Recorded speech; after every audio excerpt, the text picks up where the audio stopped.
आज हम उर्दू में 9 शरारती हरूफ के बारे में जानेंगे। ये 9 शरारती हरूफ उर्दू की हुर्फ़ तहज्जी में छुप कर रहते हैं।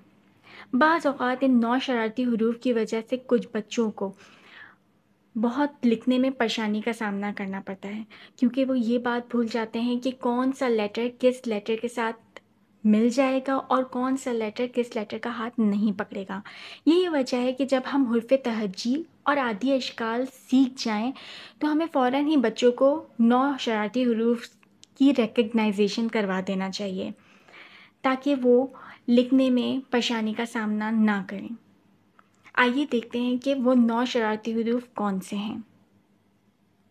वो 9 शरारती हरूफ ये हैं: अलिफ, दाल, डाल, ज़ाल, रे, ड़े, ज़े, से, वाव।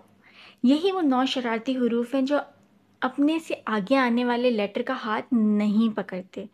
इनसे पहले अगर कोई लेटर ऐसा है जो शरारती नहीं है, वो इनका हाथ पकड़ सकता है, लेकिन ये अपने से आगे आने वाले लेटर का हाथ नहीं पकड़ेंगे। इसकी कुछ मिसालें देखकर समझ लेते हैं। जैसे बारिश। बच्चों को हम वर्ड दिखाएंगे और फिर उनसे पूछेंगे कि इस लफ्ज़ बारिश में कितने वर्ड्स शरारती मौजूद हैं।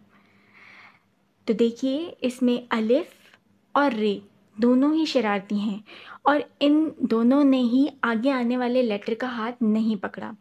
बे क्योंकि शरारती नहीं था, इस वजह से उसने अलिफ का हाथ पकड़ लिया, लेकिन रे ने और अलिफ ने एक दूसरे का हाथ नहीं पकड़ा। इसी तरह से वर्ड है टोपी। टोपी में वाव शरारती है। यही वजह है कि ते शरारती नहीं था, उसने वाव का हाथ पकड़ लिया, लेकिन वाव शरारती था, उसने पे का हाथ नहीं पकड़ा। एक और मिसाल देखते हैं, रेल। रेल में रे शरारती हरूफ है। यही वजह है कि रेल ने ये का हाथ नहीं पकड़ा। एक और मिसाल देखते हैं, खरगोश। रे और वाव दोनों ही शरारती हैं, लिहाजा इन्होंने अपने से आगे आने वाले लेटर का हाथ नहीं पकड़ा, जबकि क़े और वाव दोनों ही शरारती हरूफ नहीं थे, लिहाजा उन्होंने रे का और वाव का हाथ अच्छी तरह पकड़ा हुआ है।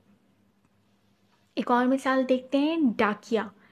डाकिया में डाल और अलिफ दोनों ही शरारती हरूफ हैं, लिहाजा उन्होंने अपने से आगे आने वाले लेटर का हाथ नहीं पकड़ा। हमें चाहिए कि हम अपने बच्चों को ये शरारती हरूफ की एक्सरसाइज बार बार करवाएं, ताकि बाद में जब बच्चे सहरुफी और 4 हुर्फी लफ्ज़ बनाना शुरू कर देते हैं, तो उन्हें साउंड को सुनकर रिकग्नाइज़ करने में आसानी होती है, लेकिन लिखने में उन्हें ये मसला पेश आता है कि कौन किसका हाथ पकड़ेगा और कौन किसका हाथ नहीं पकड़ेगा। अगर हम बच्चों को ये प्रैक्टिस बार बार करवा दें, तो उन्हें ये समझने में मुश्किल नहीं होगी कि इस लफ्ज़ की यानी इस वर्ड की आखिरी शक्ल क्या होगी। उम्मीद है आपको ये छोटी सी वीडियो बहुत पसंद आई होगी।